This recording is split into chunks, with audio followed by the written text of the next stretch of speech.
Hello and welcome to another episode of Econ and Decon. Thanks for joining me.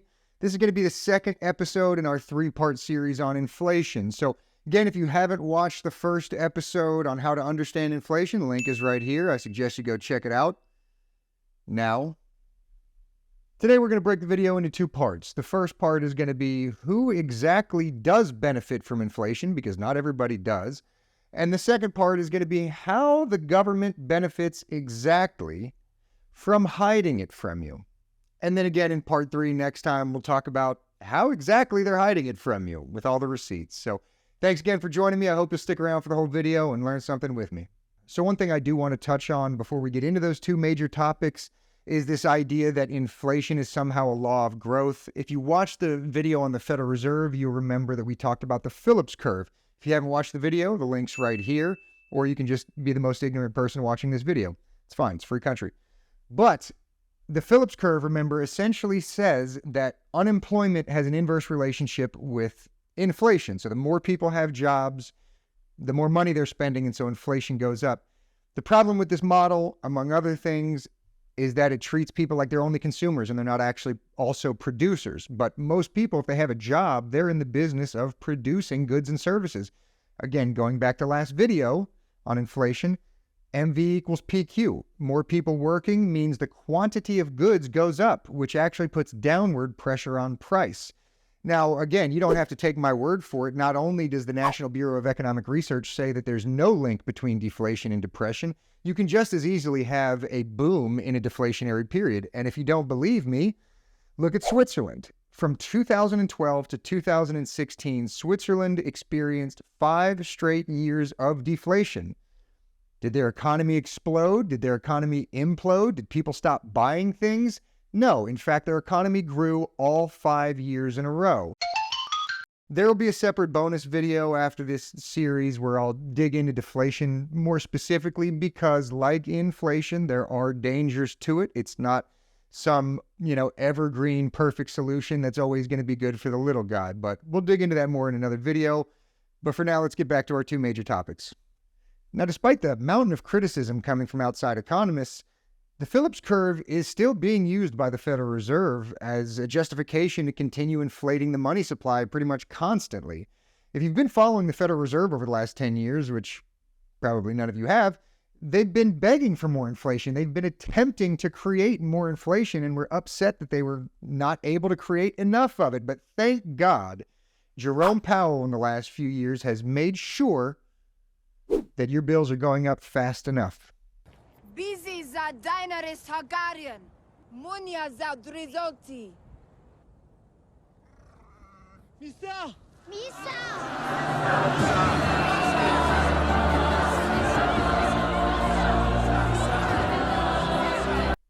Thank God for heroes like him. I got to tell you, if my bills started going down, my whole life would fall apart.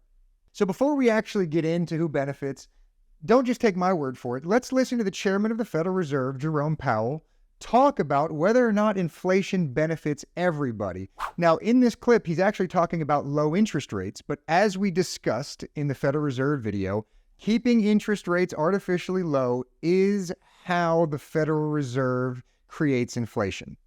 Let's see what Jerome says about it. Chair Powell, I'm wondering what you would say to savers who are hurt by very low interest rates and maybe going into investments, maybe in the stock market, that aren't so great for them. And also, I'm wondering if you can give us any more of a clue as to how long you think we're going to have interest rates near zero. We think that low interest rates affect the economy through a number of channels. We understand reasonably well. They make it cheaper to borrow. They make they drive in, your costs of borrowing down. They do raise asset prices, including the value of your home. If your saver owns a home or has a 401k, your saver will benefit from that. But for people who are really just relying on their bank savings account earnings, you're not going to benefit from low interest rates.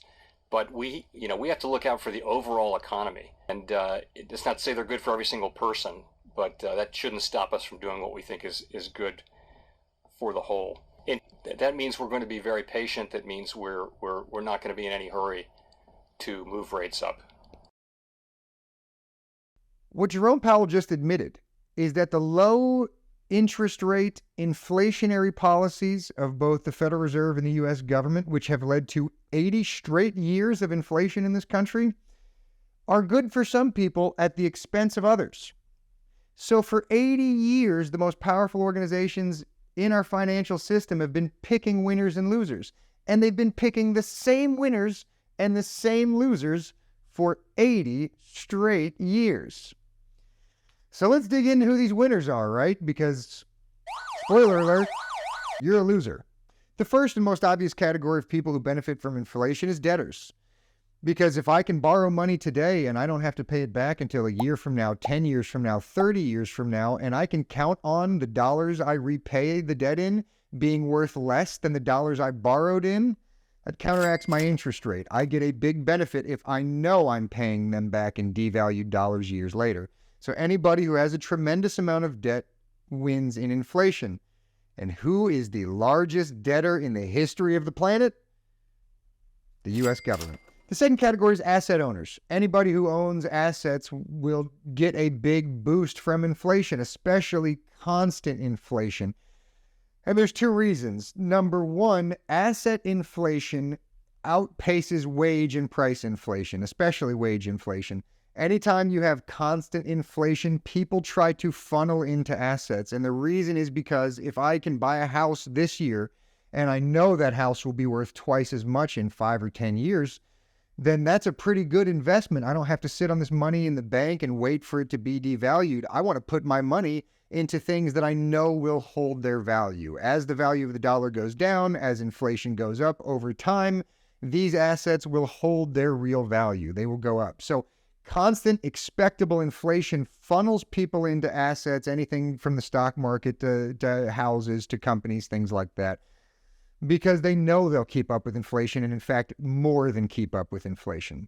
Next, we have producers. This is really anybody making a product or service that will increase in price with inflation. If I'm making bread and inflation is 10%, that sucks. But my sales are also going to go up 10%. The cost of the things that I'm producing. So these are, companies, manufacturers, but also people who provide services that also go up in inflation. So anybody who has productive capability, anybody who has a company or some sort of factory-like asset is going to be able to keep up with inflation just because they're selling a product that is being inflated too. Money, this money, that profit will make me wallet fat. Now, while those might be the general categories of people that benefit from inflation, there's a couple of groups I want to talk about more in depth, starting with real estate companies. So obviously real estate companies own assets, and assets, when you have constant expectable inflation, assets tend to go up much faster than wages or even consumer prices. So there's a benefit to being in real estate there. But also real estate is typically financed. So real estate companies are huge debtors. They'll go in with a 15, 20, 30-year mortgage typically. And like any debtor, the cost of financing that debt goes down over time because you get to pay this money back in more devalued dollars. So they are asset owners and they're debtors. But it's not only that. There's actually a tremendous advantage in the tax code to getting into real estate. So if you invest in the stock market and you sell for a profit, you have to pay capital gains tax on that profit. But if you invest in real estate and make a profit, you don't have to pay capital gains taxes as long as you take that profit and roll it into more real estate purchases. So you have three major angles that are really incentivizing groups with huge amounts of money to get into real estate. That's why people like Donald Trump exist. My whole life has been a life of accumulation. Money, I want more money. I want money. I want to build more buildings. Many buildings along Miami. I want to build more. It's been greedy. I want to be greedy. That's why groups like BlackRock are coming in and just investing all this cash in the housing market and outbidding young people trying to buy their first home, single mothers just trying to get a good deal on a house. This is one of the reasons that real estate has become so unaffordable relative to other things in the market. Next, I want to talk about corporations and the effect that this has on them in the long term. Now, obviously, corporations are producers, so they benefit as producers as their prices go up in inflation, but they're also huge debtors today. You see, corporate debt is at its highest level in American history. Even relative to corporate earnings, corporate debt in America has exploded. And the reason is that a few decades ago, corporations figured the game out. They realized that the banks and the Federal Reserve and the government need constant inflation or the whole thing falls apart. So why wouldn't you go out and take on debt to buy up all these other companies? The effect this has over time is corporate consolidation, which we have seen a tremendous amount of over the last few decades, from energy companies, internet companies, pharmaceutical companies, banks. I mean, even the media. For God's sakes, there's like 6 companies that own every news channel and newspaper in the country. Disney, for God's sakes, owns half of everything you see on TV or in the movie theaters, garbage as it is. Monica, you gotta fly. No. Black girl magic. But how many choices do you have anymore? There's just not that many games left in town because they're all gobbling each other up. And this constant inflation encourages that sort of consolidation because, again, every company that they buy, they know the prices of the products are going to go up, even if it's not a profitable company right now. And they know the value of the debt to finance the merger or the acquisition is also going to go down over time. So it really encourages corporations to grow their indebtedness levels by acquiring other companies. That is a terrible effect that is not good for the consumer, and it's not the free market. It's the product of a rigged system. One little side note worth mentioning, especially since I just said the banks need inflation. Banks actually don't directly benefit from inflation in the way these other groups do. Remember, you borrow from the bank. So you're the debtor, the bank is the creditor. So they actually get hurt when inflation is higher than the interest rates they're using. Now, asset inflation is good for banks because they typically own a tremendous amount of assets, but wage inflation, meaning you getting paid more for your job, or consumer price inflation is actually not good for them. The reason that I say that they need it is because everybody in the country is in a tremendous amount of debt that they can't pay off if they don't get constant inflation. And the government is in the same position. The government owes the Federal Reserve tens of trillions of dollars. As a wise man once said, if I owe you $1,000, I have a problem. But if I owe you $1 trillion, you have a problem. That's what's happening here. The banks are in a difficult situation where none of this debt that's owed to them is going to get paid back if they don't keep this party going. So this brings us to governments. Now, obviously, governments are all big debtors. In fact, the U.S. government is the largest debtor in the history of the planet. So they benefit from inflation in all the ways that other debtors do. But they're also like a producer because the government's income comes from taxes. Income taxes, property taxes, sales taxes, corporate taxes, these are all percentage-based. So as the values, prices, incomes go up, so do tax receipts, which is another way to help manage the burden of the debt. But for this video, what's important is not only that they benefit from inflation, but like nobody else, they benefit from hiding it from you, which is convenient because the government's the one that reports the inflation number. I don't like the look of it. Now, obviously, if there's a CPI inflation number that comes out that says 10 or 15% year over year, the government's going to take some heat. A lot of people are going to be upset at that. They're going to look at that and say, wow, maybe the government is mismanaging the problem. So obviously there's that incentive to underreport inflation. But it's not only that. You see, the government reports a lot of data that is mostly out of its control. It's hard for it to manipulate a lot of this data. But a lot of the data touches the CPI before it gets reported. So in a way, through the CPI inflation rate, the government is actually self-reporting on how good a job it's doing with the economy. What kind of incentive do you think that creates? Oh, hey there, boss. So I ran all those numbers you was looking for, and I got the report right here. So I'll just leave this with you, pretty thick. You just skim it if you got the time. But if you don't, I know you're very busy. That's fine, if you don't got time. Just, it turns out we're really doing a great job with your money, like a really phenomenal job with all that money you all that money that you gave us. Doing a really, really great job. There's much more of it now. So, anyway, thanks for stopping by. See you next quarter, huh?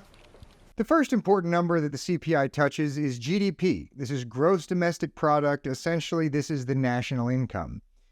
Now, you have a gross GDP number and a real GDP number, and the difference is the CPI.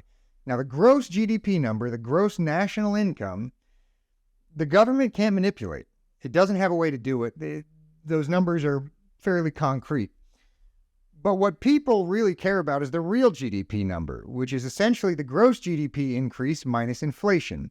So if the GDP goes from 20 trillion to 21 trillion in a year, that's 5% gross GDP growth.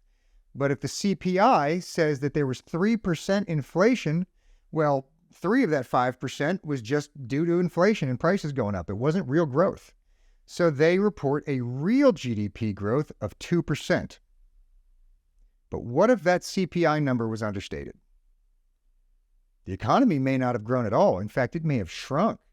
And now the government would have to report that it's mismanaging and shrinking the economy. In this way, the CPI is the only way to manipulate the GDP number and make you look better.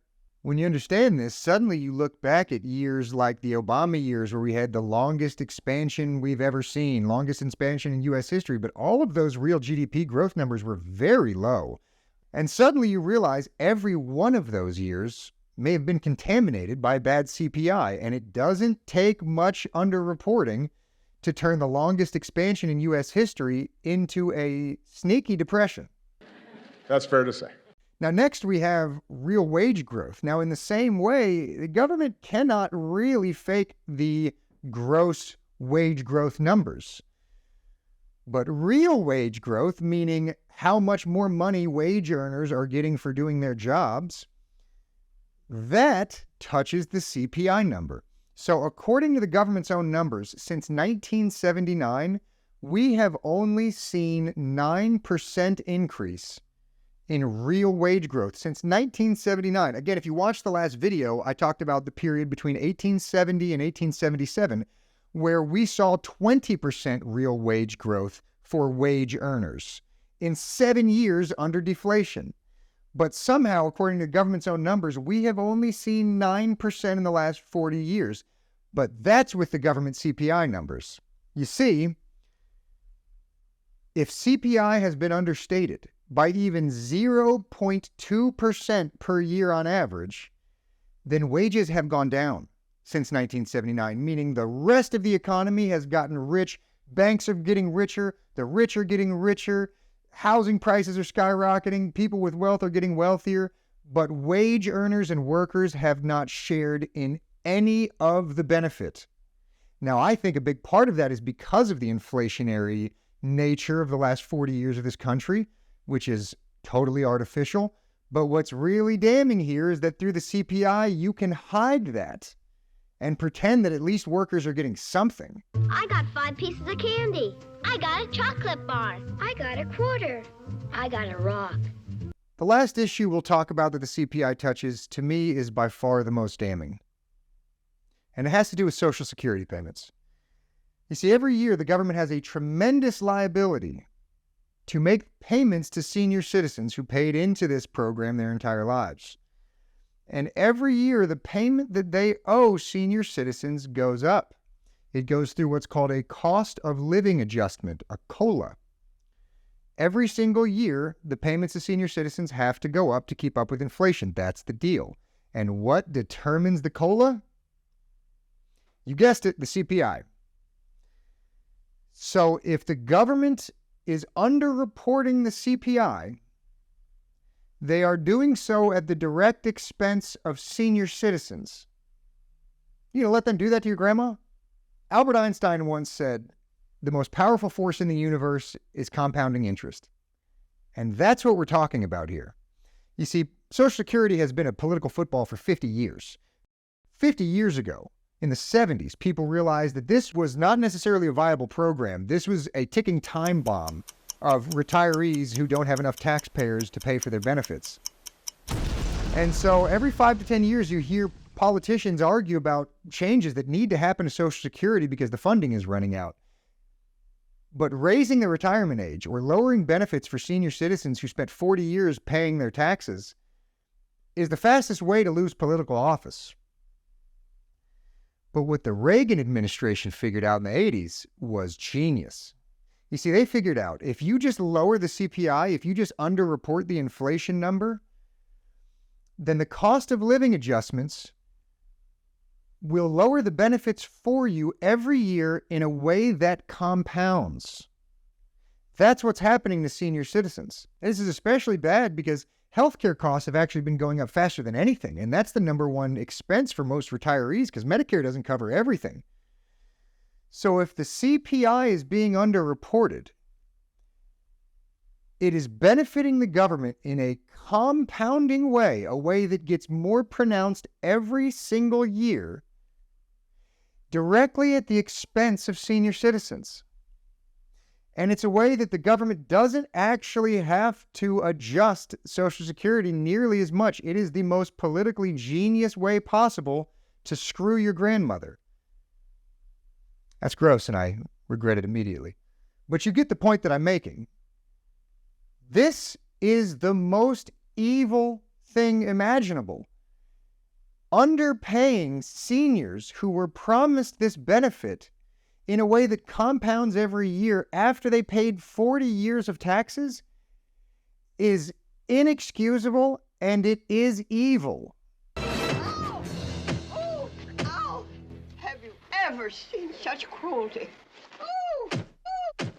But none of it matters if I'm wrong. None of it matters if the CPI is being accurately reported.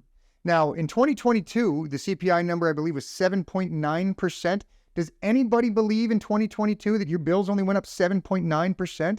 Does that reflect car prices, home prices, grocery bill prices? Does anybody actually think that's an accurate number? I think most people know and they feel that that's not accurate, but they can't prove it. Join me next time, because I'm going to prove it. That about does it for part 2 of this 3-part inflation series. I hope you'll join me for the last installment where we're going to really dig into the CPI and talk about exactly how it is designed to underreport inflation. So if you've enjoyed this, if you've learned something, please smash that like and subscribe button. I'd really appreciate it. It helps the channel out. But most importantly, share it with your friends. We cannot solve the problems until we understand the problems. And if you want to support the channel, head on over to antitanktops.com. We got a lot of funny shirts over there. Some Matt Foley swag if you're into that kind of thing. But a lot of provocative t-shirts, tank tops, and sweatshirts that I hope you get the conversation started. And at the end of the day, that's what this channel is about. So go start a conversation. Peace.